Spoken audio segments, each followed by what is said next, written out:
Welcome to the Apex Racing TV Weekly Roundup podcast, your surefire way to keep up to date with all of Apex Racing TV's broadcasted series. This week, we discuss how 50 plus TCR cars could cope with the streets of Montreal in the ARLTC Series. We discuss an incredible end to the NTT Indy Car Series at Indianapolis, along with covering the RaceTech v8 Supercar Championship and the Ricmotech GT Challenge. So, without further ado, let's jump into the action with your hosts Sam Fitzpatrick and Marco Barbanera. So, hello Marco, fantastic to be here for one of the first ever podcasts for Apex Racing TV. And over the next hour or so, we're going to go through some of the series that's been on Apex Racing TV for the past week or so. Oh, hello Sam, thank you for having me, and this has been a long time in the making. Can't wait to get started after what has been certainly an eventful week around the world of Apex Racing TV and iRacing in general. Yeah, absolutely. So we're going to be discussing today probably the ARLTC, the Ricmotech GT Challenge, and then also the NTT Indy Car Series and the UV8. And we'll have a bit of a chat as well about iRacing generally in the last week or so, and also Apex Racing League as a whole. A couple of big announcements on that. But first, Marco, I think we'll discuss the Apex Racing League Touring Car Championship this week at Montreal. Always a bit of a controversial circuit, Montreal, kind of half street circuit, half proper circuit, and a lot of slowdowns. I think that was the thing that I noticed from the broadcast. Constantly, every single lap they crossed the line, you just had a slow lane pretty much, where drivers were crawling along, serving their slowdowns after catching the final chicane. And I mean, that was a quite a big issue, and of course, chaos for plenty of the drivers. I think particularly Jack Sedgwick was a big not beneficiary of that. Yes, I remember as a personal experience that the first time I ever commentated, or the second time I ever commentated on what was the predecessor of this series, of course, the BSRTC series. They were racing around Montreal, and I remember there were so many slowdowns, and in fact the final results of race 3, the final race of the night, were impacted by the fact that one of the drivers fighting for the podium had to cut through the final chicane to avoid a mess, pegged with a slowdown, and of course couldn't serve it in time because the start-finish line is not very far away, and so he finished, instead of finishing second, he finished you get basically a one-lap penalty if you don't serve a slowdown before the end of the race. So it is certainly part of the charm, I would say, of racing around Montreal. Such a tight racetrack and such a unique unique in the way it's presented, which reminds us of the old Hockenheim. So straight chicane, straight chicane, straight chicane, and then the massive hairpin, another straight, another chicane. So very, very easy to get it wrong, and it's especially in the last chicane and in the penultimate chicane, the system is very, very hard on you. If you put your wheel 1 centimeter on the inside of the NASCAR curb there, you get a slowdown, which is once again, especially in a series as competitive as the TCR series, you get a slowdown even if it's only 1 second. There is usually a train of cars behind you, so you are bound to lose 10-15 places if you are lucky. Yeah, definitely, and particularly in like the first couple of laps, yeah, that can be massively costly. And fantastic that the series has been able to maintain such great participation. Over 50 cars, and we're over halfway through the season as well. Pretty amazing. In race 1, Nicole Foggy won. He managed to hold off a late overtake from Jack Sedgwick at the final chicane. Sedgwick, in the end, finishing just behind Ross Balfour in that one. And then in race 2, Wojciech Sawidowicz managed to win out. It was only his second race win of the season. And Marco, this is a guy who's won 5 titles, I believe, in the BSRTC. I think he was 27th place going into this round. And if I don't know if you saw the race too, but he probably wasn't the fastest, but just that experience being able to get into the top step of the podium, and perhaps signs that he's trying to get used to this car, because it's only a matter of time until he's right back top and form. Absolutely, and that you touched a good point, because I can only imagine how tough it must be for a driver like Wojciech, who has, like you were saying, dominated the scene when the leagues using this format were driving with the Kia around. And now all of a sudden you are, after the Kia is one of the most can I say ancient cars in the system. Yeah, I think so. I mean, these drivers know it like the back of their hands, and now all of a sudden you are thrown into a much different touring car.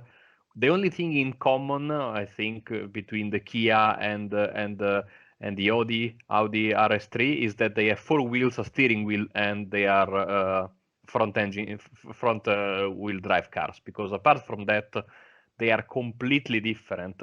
And of course, the switch to this new car has brought in a host of new competitors that maybe were not racing in the TC leagues, because the Kia was such a unique car, and such a it was incredible how important it was in this league and in the spiritual predecessor of this league, but how ignored was in the rest of the service was the Kia. So you had a small section of drivers, they all knew each other very well, and that core of drivers went ahead and fought for many years in the BSR league. And now all of a sudden we see the craze of TCR, which seems to be going strong. Even this, usually you have these new cars, that they come on the service, they have 1, 2, 3 weeks which they're super popular, then everyone starts to hate them because they're very tough or whatever, because they're not to their liking, and you get basically a ghost town, no? But not with the Audi. It seems that the leagues are all very popular, despite there being a massive amount of leagues running it. Also, it is the car of choice for the iRacing prime time, so you can add that to the mix. We have a league in Italy with 50 starters every Monday night, more or less. So it's a pretty popular car, and so get used to the new car and fight the new foes coming onto the field. It has certainly been a tough season for Wojciech, but this second race win can set him up pretty nicely before the start of the big season in 2020, because this is basically a stopgap season to then go into 2020 with the usual, I would think, Sam, big calendar, very long calendar. Yes, and breaking news: Apex Racing League will be bringing back the Kia for next season. That's not actually serious. It's will be under contemplation. Maybe we could have a winter series in the Kia. I'm not sure. I think they've all been burnt, to be honest, or put into the Korean or the Pacific Ocean, probably now. Elsewhere, so in race 3, we had a couple of big wrecks. Had to get out some penalties for some judges. To be fair, actually, Michael Abdokas, the other steward who does the penalties for the Apex Racing Touring Car Championship, and he was probably more harsh than me on that one, which was quite nice, because usually I'm a bit harsh on drivers, but no, he was the one who was the one handing out the penalties for that one. So a couple of penalties for drivers, but it wasn't too bad. Just an unfortunate incident. Of course, the walls at Montreal kind of crashing the drivers back onto the circuit. Certainly recommend checking out the broadcast to see that.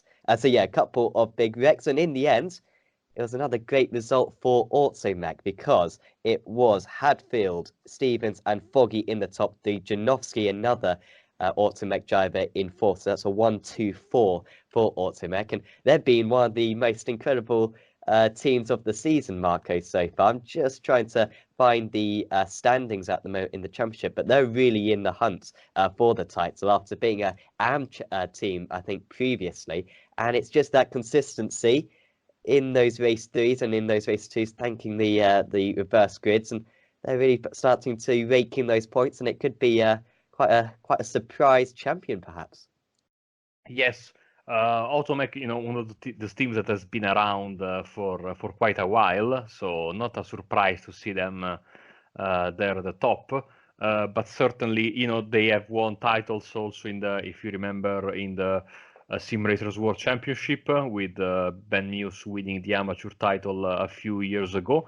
And they know what they are doing. They are certainly also kinda, their livery kinda stands out. And of course, we talked about him en passant earlier, but it's always nice to read Nicole Foggy's name in there, which makes me happy because it means that he's still alive and well after his disappearance from Saturday evenings. We will touch on that, I think, a bit later. But apparently he has a really, really bad case of Audi TCR. So it's he really likes that car, and he adapted to it very, very quickly. And talking to the drivers, remember we talked to Johnny Brand on Saturday. He told us how much easier it is to, get ready for a race in the TCR compared to the V8 supercar, of course. And so it is not very surprising that most of these drivers are tried the TCR car for the first time, are sticking to it, this deep into the season. Yeah, it's really good to see the TCR remaining very popular, and certainly compared to the V8, a little bit more simple. So that was pretty much the results out there. In terms of the championship, I believe the points I'm looking at are up to date, and it's Jack Sedgwick still leading the way, only 22 points ahead of Nicole Foggy. Of course, it's all about the showdown places, so anyone who isn't fully aware, with 3 rounds to go in the championship, 4 rounds to go, apologies, to go in the championship, the points get reset. The top 12 all get reset on their points, so it's all about getting that top 12. However, if you win races or get podiums, you get bonus points going into those showdown rounds. So it is certainly beneficial to get some big results, but consistency isn't too much rewarded as long as you're in the top 12. So just looking at that range, I think we've got 2 more rounds to go until the showdown. And I mean, pretty much no one's safe. Maybe the top 3 are safe, Sedgwick, Foggy, and McFarlane. But then after that, you've got Rushworth on 1,495. I'd say all the way down to probably maybe Michael Blake with 1,227. All still got a decent chance. So that's going to become more and more of a factor, I imagine, Marco. And of course, the AM Championship as well, also very close for those drivers. So I always like this showdown situation because it really does bring everyone's got a chance at qualifying, even those drivers that I didn't mention who are even further out of it, outside the top 20. Of course, like Wojciech Sawidowicz, you just cannot rule anyone out. So it will be a fantastic hustle for those drivers to claim the points they need to get into that top 12. Yes, it is. The way I really like the way the season works because you not only you can do well if you are quick, but we've seen in the past many drivers, especially in the amateur class, but not only there, get through the showdown through and also win the title through sheer consistency without, in some cases, without even winning a single race, but being there, scoring points, because it's so, it sounds easy, but it is not, because in a championship like this, like we said many times, and if the listeners have watched the races, like we said earlier, you know that there is basically one single pack of cars driving around, and so if you make a mistake or if someone makes a mistake and you cannot avoid getting involved, you are condemned to having some damage, and the races are so short, there is really not that big of a time to make a comeback. And even if you're a quick driver, the reverse grid works against you, and maybe you have race 2 and race 3 starting from all the way back and trying to make your way through the front of the field, making many overtakes. It is certainly not the easiest thing in the world to do. Yeah, and of course, if you finish in 40th place in that series, then you can get a decent amount of points. You can kind of get 50-odd points. That's compared to the race winner who gets 100. If you retire there, you get nothing. So it's all about that consistency. If you can just finish within 1 lap, then it can help you a lot. I don't usually boast about it too much. Of course, I am the defending BSR TC Winter Series champion. I really just thought I'll be the last ever BSRTC Winter Series champion. So I can pretty much say that I'm the defending champion until the day I die and beyond, pretty much. But in that one, I think I only got a handful of podiums across the season. I still won the title. Just because I finished pretty much every single race. So it is certainly very good for those drivers to get that consistency.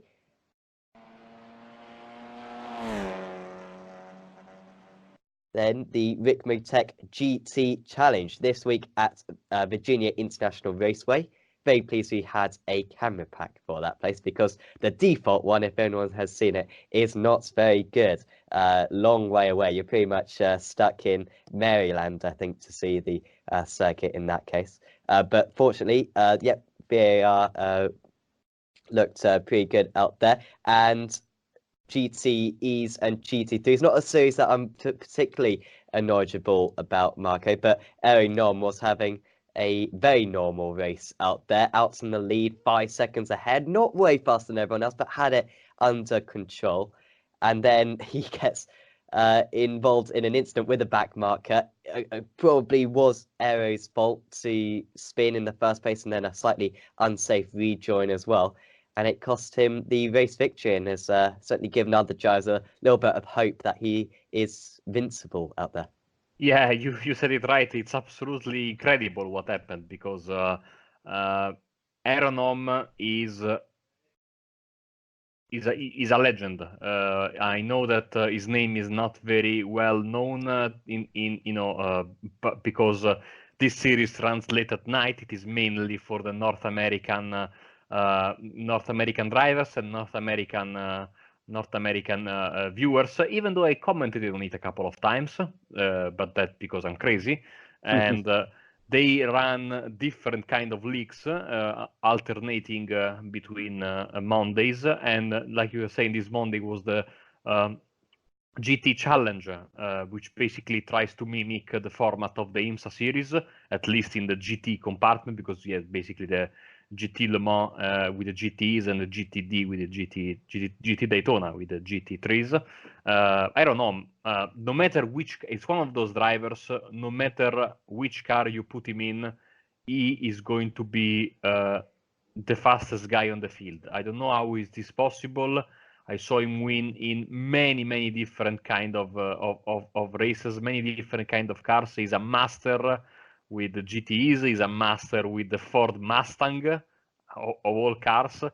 And usually he checks out at the beginning of the race. And more often than not, I remember a season, if I'm not mistaken, in the other Ricmotech League, where he won the title by, I think, winning every race, and I think with something like 5 incident points all season. So we are talking about consistent, quick, and clean driver. And so what happened in Virginia, certainly a big surprise, especially by standards, which are absolutely impeccable.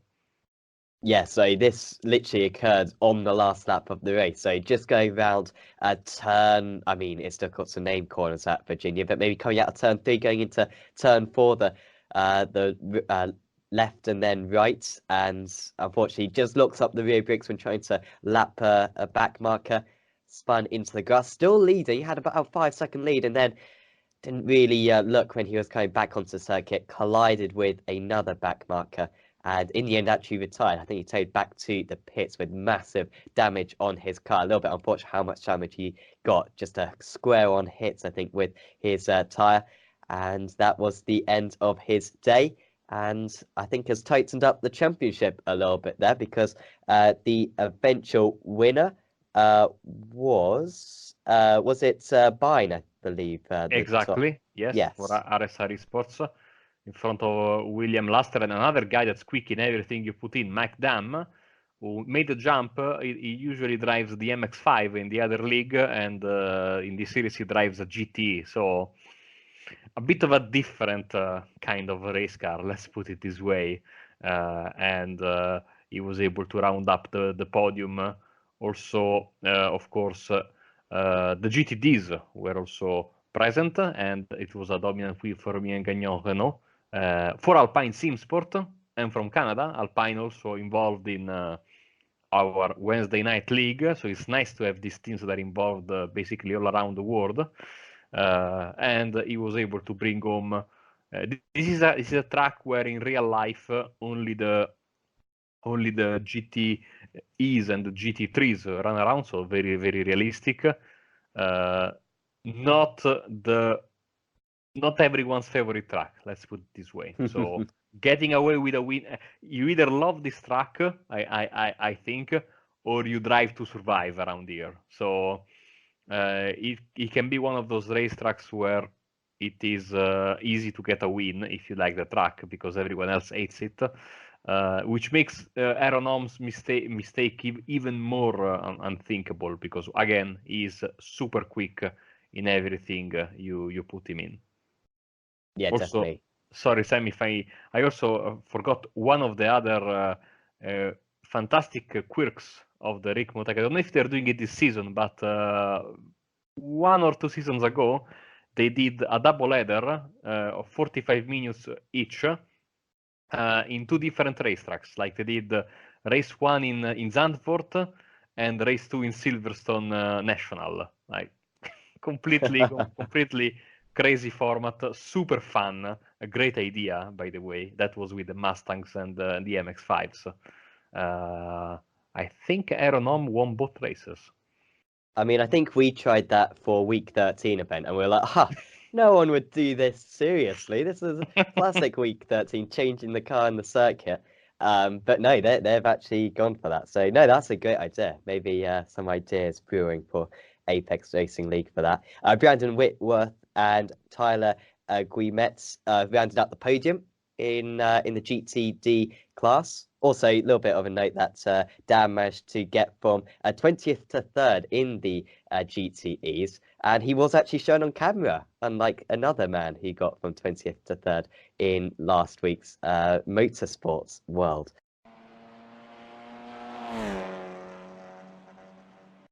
Now, I think we're going to talk a little bit about iRacing and Apex Racing League. So the big news from iRacing, I guess, is the confirmation that Lernerville will be released in the next build. Marco, I don't know if you've seen the video introducing it. I mean, they're only about a minute long, and it has no walls, which is a bit of a danger for me. I think I don't know where the limits are for iRacing, but I mean, I know what I'm going to do if I buy that circuit. I'm going to see how far I can possibly go. But that seems very alien to myself. I do live at Snetterton, nearby Snetterton, where at turn 1, rather than having a wall, we have fields. And if you go too far, you drive into a wheat field, pretty much. And that's the limits of the circuit. But around this place, yeah, I mean, people are just going to be falling off the edge constantly. I mean, it looks like a lawsuit in the waking. I was just about to point it out that you should be very used to tracks without limits. We have seen and read many not complaints, but iRacing has always been very strict about their policy for racetracks, and this, I think, breaks both of them, because not only it doesn't have any kind of walls, but if I'm not mistaken, the pits are on the outside, and iRacing said multiple times that they would not scan a dirt track with pits on the outside, despite big number of racetracks of dirt ovals in North America have pits on the outside. This has both of them, but look at the drop. I mean, something similar you can only have, I think, in the one of the free tracks on the service, which is called Oxford Plains, if I'm not mistaken. And basically, there is a massive drop there, but not as big. And certainly, at a certain point, you end up, to the catch fence. But this seems to be, well, also not only being a paid track, so it's going to be used in the leagues I run every once in a while, the 3 or 5 sprint cars, for example, where I have a grand total of 2 race wins, which is 2 more than you, I would imagine. Yes, I'm not denying that.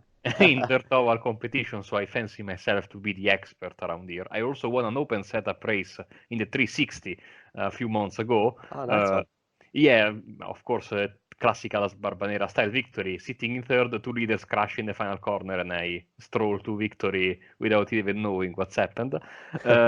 But yeah, so it's a kind of unique, because iRacing usually doesn't like to do things a bit out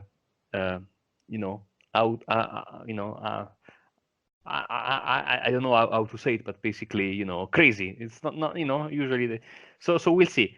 We know that iRacing likes to send you to another dimension when you drop out of the track limits, the facility limits. So we'll see. I'm going to buy, of course, this track because I love this kind of racing, and I'm going to report to you maybe in one of the future episodes of what happened, because I'm sure I'm going to end up into the void. It's the way I drive. It's impossible to avoid. Definitely, you'll get further than everyone else, I imagine, on that circuit. Of course, we've also had indoor circuit as well, which we probably weren't expecting Chili Bowl. So maybe some of these barriers that iRacing have created for themselves will be knocked down. Long Beach, that rumor has been, or it's not even a rumor, it's just demands, angry people on the forums demanding that we get Long Beach. But that is an issue for another day. Of course, we are still very much waiting for what else is going to be released for this season. Of course, there's AI, which has been in the works for at least a couple of years. It certainly has been operational for a while. iRacing have shown a few videos of it, but not yet up to date with all their different cars and the tracks as well that they've got to design it for. Of course, new tyre model will be inevitably rolled out for next season. A few more cars, hopefully with the new damage model, which will be fantastic on our broadcasts. Marco, is there anything else that you think will come? Any tracks? Do you reckon we're going to get the GT4 car? Do you reckon any certain cars will get the damage model and the tyre model? Well, I'm expecting certainly new cars with the damage model, despite the testing with the Skippy is hitting some issues. We had the series suspended for a couple of days last week because an update pushed by iRacing broke the Skippy, and it made the server crash when you were driving. So there were plenty of races that were deemed void because of that. So they had to quickly patch back the previous build of the car.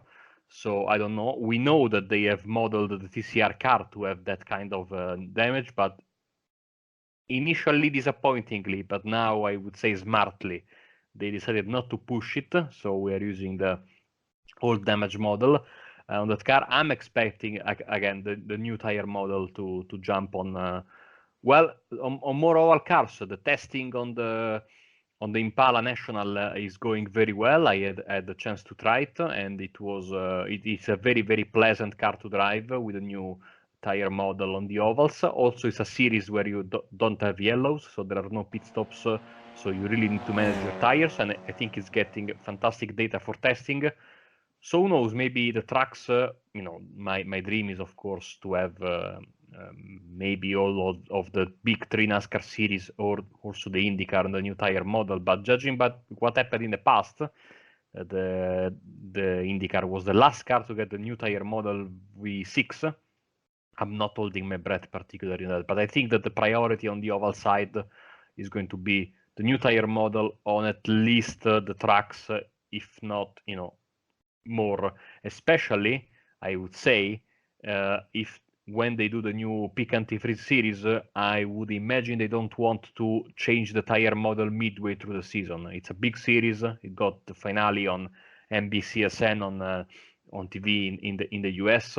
So that would be, a big change. And the drivers in the post-race interviews after the season finale were already talking how they would need to adapt to the new tire model come, probably coming into next season. So let's hope that we get that, because it's certainly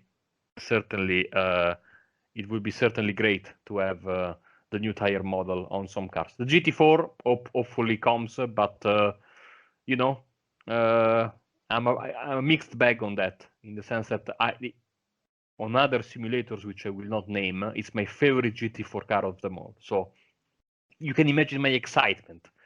On the other end, I don't know what effect it is going to have on the TCR, because the two cars run together in the official series.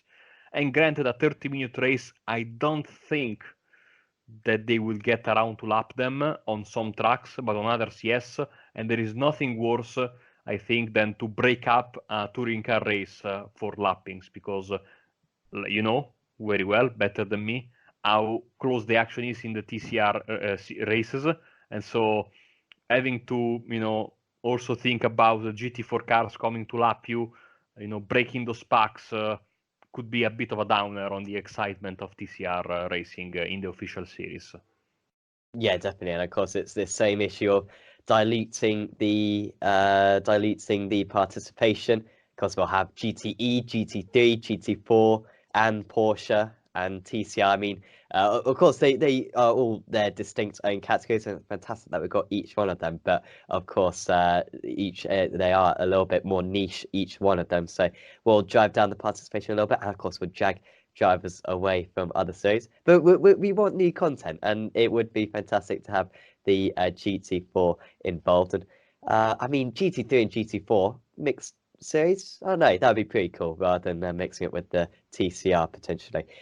So of course, that's pretty much not too much iRacing news, to be honest, apart from Lernerville. But expect some big announcements in the next couple of weeks or so, hopefully, for updates for season 1. Of course, just a handful of weeks away now is that. In terms of Apex Racing League, of course, the Apex Racing League American GT Series starting next week, next Sunday.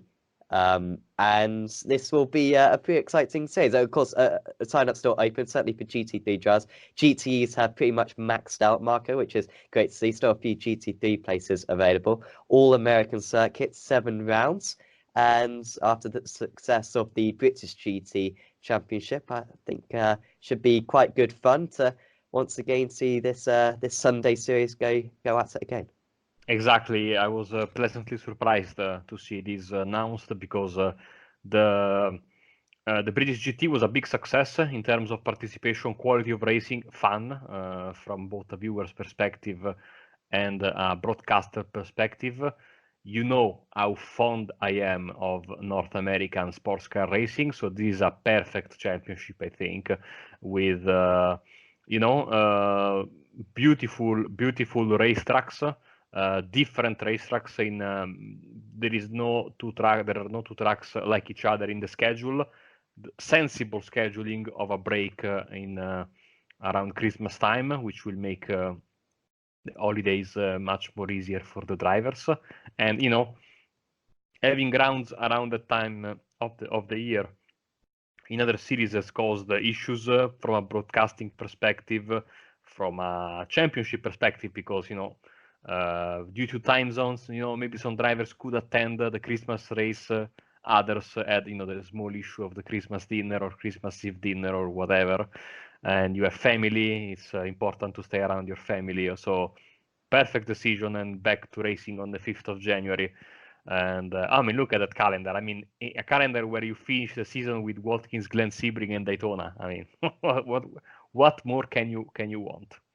Absolutely, should be a good mix of cars. I say it's American GT. There is Montreal, which isn't really in America, but it's close enough. It's North American GT series per se. Was thinking about having Mosport in there as well. I don't think Mosport quite made the cut. I mean, it was very difficult to get down to 7 circuits. Much easier when we had the British GT, when there were 6 circuits, and those were the circuits we were going to pretty much. But no, should be a good season. Also, of course, week 13 events, we've got to get starts thinking about that. We didn't have a week 13 event last season.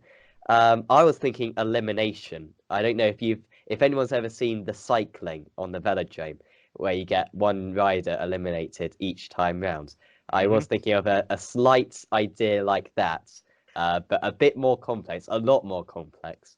I may well explain at some point. I mean, it would take me about 2 hours to go through it now. But Marco, have you got any ideas for a week 13 event? What's the wackiest thing that you think could make for a decent race? Well, I will use this very important platform to once again reiterate my idea of the Clean Diesel Championship with the Audi R18 and the Volkswagen Jetta Yes. multi-class, which I think could be the two cars with the biggest speed difference in iRacing. I mean, yes, there is also the Pontiac, etc. But you know, it's crazy to think about. You know, and of course we would have you know the fantastic you know all diesel, which I don't think has ever been done in iRacing history. So could be, but the elimination, even though it reminds me a bit of Bernie Ecclestone great qualifying idea from a few years ago, Yeah, it certainly makes sense. It would be very entertaining. Also because it would be easier to follow during the race. yeah. Safe to say that format didn't quite work when well, everyone was in the pits, weren't they? It was meant to be this intense thing where drivers were trying to put in their lap times and just about missing out, and instead, like half the field just came to the pits and they were eliminated, and nothing really happened for about 10 minutes. But we would try to make it better than that, undoubtedly. The Year of the Eights was great as well. Road Atlanta this time, another fantastic circuit. And finally, I mean, I always say every broadcast, Marco, and I think Chris is quite annoyed at me at this point. The fact that I always say, oh, he's only won 3 races. Now I can say he's won 4 races because he won his first race of the season in dominant fashion. Never Quit Racing came into the round clearly with a fantastic setup. All their drivers were on fire. And Chris Jackson, with his first pole of the season, beat Tony Kliesman to pole position, his teammate, and just drove away from the rest of the field. It was by far the best performance I think we've ever seen from him in the series before. It was a fantastic drive from him, and it was so important to get that pole because we know what happened to Tony at the start of the race, contact with Johnny Brandon, and that pretty much compromised his race 1 run.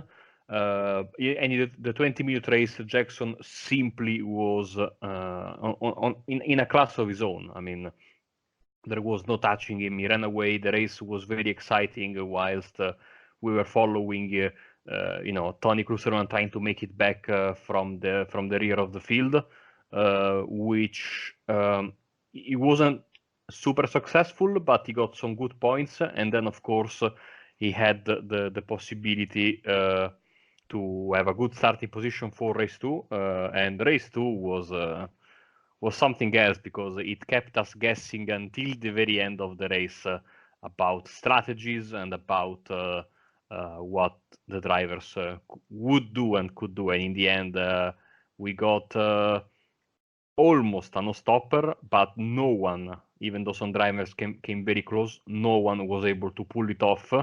And so drivers who pitted early, drivers who pitted late, drivers who pitted in the middle, it was really a race very unpredictable in nature. Yeah, it really was. Undoubtedly, if Michael Taliancic was out there, he would have gone for the zero stop, and I think would have probably got it to work. Johnny Brandon tried it a little bit, but was a bit half-hearted, didn't commit to it from the start. Otherwise, maybe he could have won that race, but it was mega close out there. George McClay, I saw him in the Discord a little bit afterwards, and he wasn't particularly enthralled about his performance, just being a little bit frustrated because now, Marco, the championship very much looking as though it could be a second title for Johnny Brandon. Whilst Chris Jackson was the points highest finisher, it was Brandon in second place in terms of the points, and just more consistent finishing. We always see it every single season. It's almost never about who's the fastest driver in the series because they're all fast. They're all pretty much on an even playing field. I mean, look at Jackson. I mean, he absolutely dominated this week, but it's all about that consistency and making the most out of some bad results. And that is what Brandon seems to have done. And he goes into the final round of the championship, I believe, with a 180 points advantage, which is going to be all but impossible to eclipse as long as he does finish a couple of the races. Exactly, but you know he needs to finish, and we talked to him, and he was you know not very. I know, you know, you don't want to sound too confident, especially you know, especially when you are in the lead, etc. But you know, we have 450 points on the table if you win all 3 races in the event. So granted, it is going to be important to score the points and hope that your rival has got some issues. We are going to be making our calculators explode next Saturday. But Johnny was very clear in saying the right thing. You need just one mistake, and then all of a sudden it's all back to square one, you know. And also, it being a triple header, being there 3 races, this basically doubles or triples the chance of being involved in some kind of mess, especially with the way the reverse grids will work now with the new system in place for this season, which gives us a random reverse, not only race 2, but also race 3 in order to avoid tactics, let's call them this way, by the drivers that we've seen in the past to get pole position in race 3 when they knew that the race 2 was compromised. So, you know what? I'm not ready to call this championship closed just yet. And even Tony Klusterman has got a big chance if things fall his way. Of course, Johnny is the favorite. And if he drives like Johnny Brandon can, there is no chance for the others. But again, it only takes one mistake, and it only takes one error, not only from you, but for a driver in front of you, and all of a sudden you are facing an uphill struggle all you know, all night long, and you have to, you know, calculate and trying to gain every point possible. And I'm sure that McClay and Klusterman will drive knowing that they have to get the most points. Brandon will be a bit more cautious, I think. We'll see who gets the best. It has been another fantastic season, this one, Sam, and to have 3-4 drivers potentially in the hunt at the end is it's great. Shows how good this series is, and every season we say this, but absolutely crazy. And of course, Club Championship, Gary Croft has got more or less the same advantage over his rival, Nikolai Bogatayev, and 178 points between first and second in that Club Championship. I would say that the Club Championship is a bit more tricky, because of course these drivers usually are fighting in the mid pack, and not only amongst themselves but also among the other drivers that are not in the championship, but you know, running around those 7th, 8th, 9th place, those positions. So again, making mistakes or getting involved in some shenanigans, it's even easier. Yeah, definitely, and been a great season as well for Croft. Won a race, of course, at Belle-Isle. That was a feature race as well. It was absolutely mad. Bogatayev was my pick at the start of the season to win that Club Championship, so I'm going to be a little bit annoyed. But I mean, second place, I'm not too far off. Can't remember who we called to win the Pro. I think we both said Brandon. So I'm usually very loyal to Tony Klusterman. But I think I squandered on that one and went for Johnny. So you might both be correct for that one. But yeah, just a bit of a roundup then. So Jackson won out in race 1. Then it was Brandon and Warmingham. Warmingham had a fantastic round. And then race 2 was a 1-2-3 for Never Quit Racing. It was Klusterman, Jackson, and Croft, I believe, in the top 3. Well, I said that Clyde Whiting was going to win the amateur series, and might have made a mistake.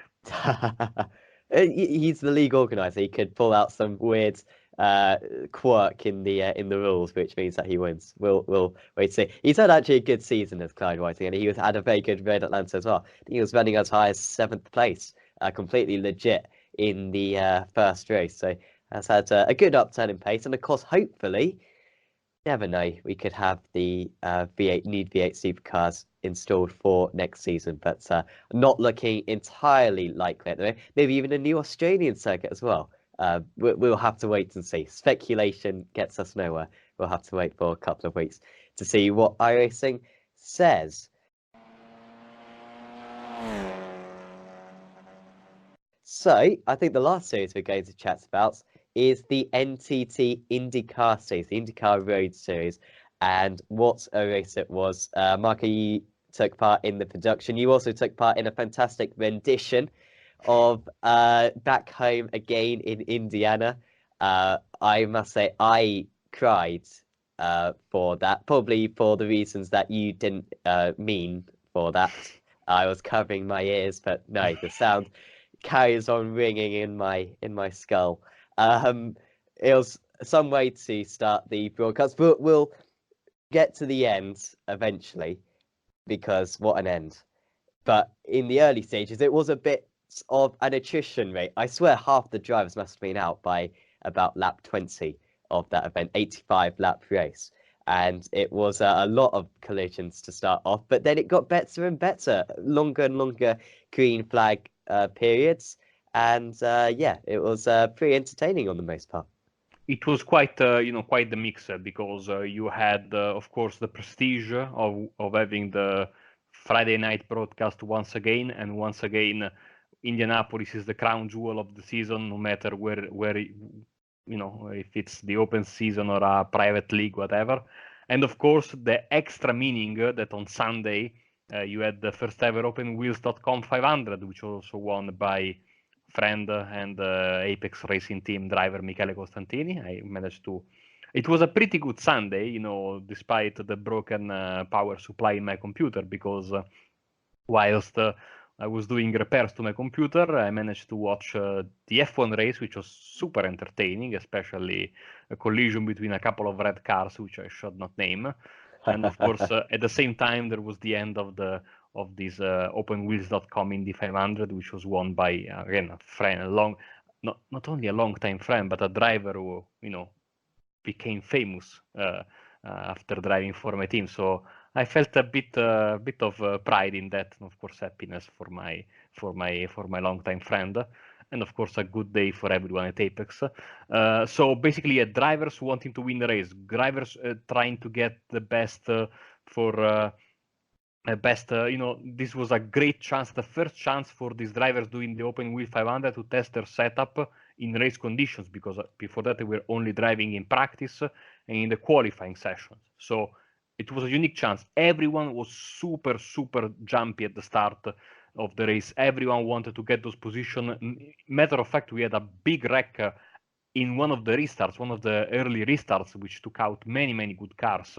So as usually happens in these cases, after you get 3-4 cautions in 10-20 laps, of course the numbers are reduced, but also the drivers start thinking, maybe we might start it's better if we calm down a bit and see what happens. And that's exactly what they did, and we had a pretty clean race until the massive wreck between Sanchez and Olibo, with Adam Blocker, another great driver, was minding his own. I have to tell you, when this happens and you are driving the IndyCar, which is my favorite car in the service on the oval side, you really are scared, because that there's a crash, but all of a sudden you get sidewiped by a car at ludicrous speed. Hopefully he wasn't wearing a visor like the Oculus or the HTC Vive, because that would have been pretty terrifying for him. But that massive wreck gave us basically a one-lap shootout, and in the end, it was won by Henry Bennett, despite the system giving the victory to another driver, and then it took iRacing like 1 minute to realize that no, the race was won by Henry Bennett. Second place was Aaron Roofs, who crossed the start-finish line sideways. There were wrecks all over the field. The top 3 coming out of the final corner didn't, I think, even make it to the line. So it was the craziest race finish I've ever seen. You can go check it on Twitch if you want. It's on our Apex Racing TV channel. It has been clipped by our colleague Austin, and it is again. I don't think there will ever be that crazy of a finish for quite some time on Apex Racing TV. That was absolutely bananas. It was quite immense watching it the other day. And yeah, so that run to line, I mean, yeah, the top three all took each other out. I mean, it really was win or go home. I mean, if you're not first, you're last. You're Yeah, last, that's the yes. phrase. There you go. Mhm. And they all took that approach. iRacing, what's iRacing? We're not going to consider that. And absolute massive collision. And another massive collision just behind, and just one of those classic kind of 1990s races of who's won. No one actually knows until about a minute afterwards. Really added to the drama. So it was brilliant to witness that one, and yeah, more future rounds will be brilliant in that series, I'm sure. In terms of if you like the Rex, or if you like, let's put it another way. If you like close, hard racing with the possibility of drama, well, this Friday is going to be Belle for the series. So, I mean, you don't want to miss that. And in the championship now, it is Henry Bennett leading the way ahead of John Downing. Adam Blocker, who of course was leading until yeah, he was kind of fighting for the lead, and then of course, unfortunately, got taken out. He's in third, however, hasn't taken part in a couple of the rounds. So I think when you take that into account, he might actually be leading the way in that series. So plenty more to go. Always it's an absolute pain as commentators to be broadcasting official series when you're looking at the championship, because only 8 of the 12 weeks get counted, and it's really difficult to tell how each of the drivers did for those 12 weeks. So you got to try to figure it out. But no, certainly will come down to the final couple of rounds of the championship, that one. And yeah, we'll be at Belle Isle next week as well.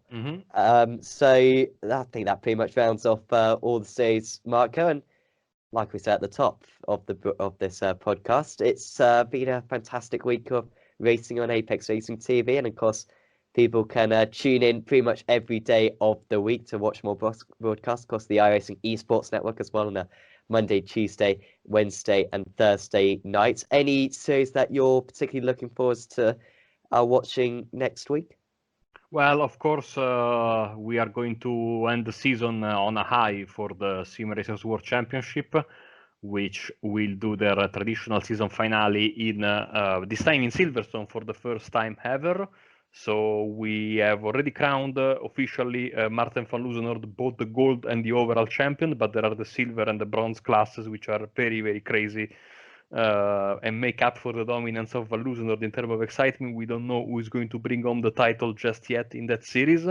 And of course, we are going to see more. It's getting to the time of the year where most of the series are getting closer to the end.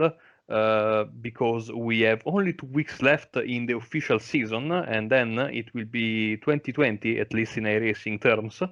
Even though we will be well within 2019 still for 5 weeks more or less.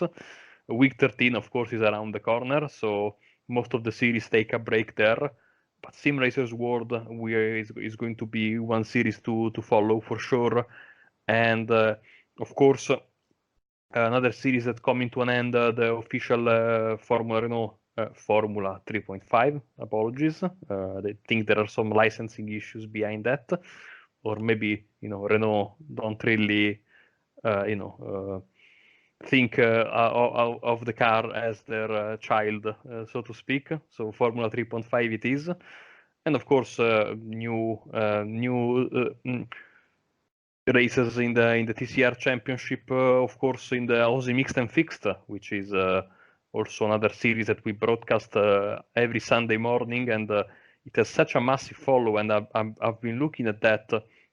Many big names are starting to join the series after it started getting broadcasted on Apex Racing TV.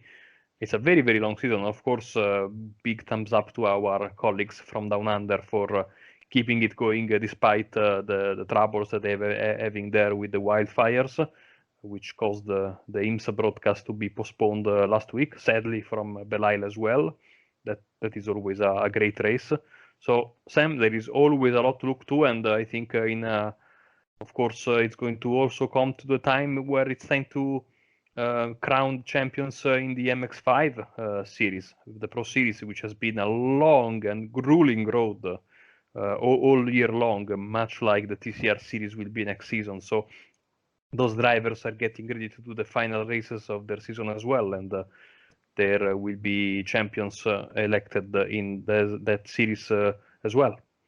Yeah, and World GT as well. I don't think we've mentioned that yet.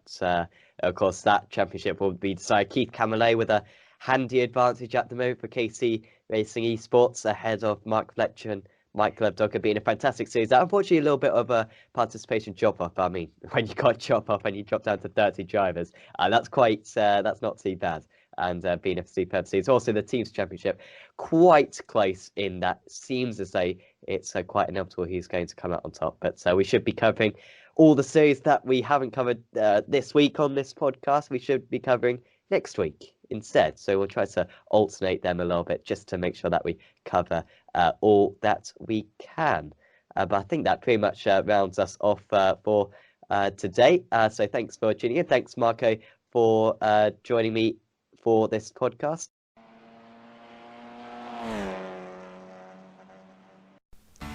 You've been listening to the Apex Racing TV Weekly Roundup podcast. Make sure to keep up to date with all our series via YouTube, Facebook, Twitter and Instagram. Also, check out the iRacing Esports Network, which we broadcast to several days a week. See you next week for another podcast.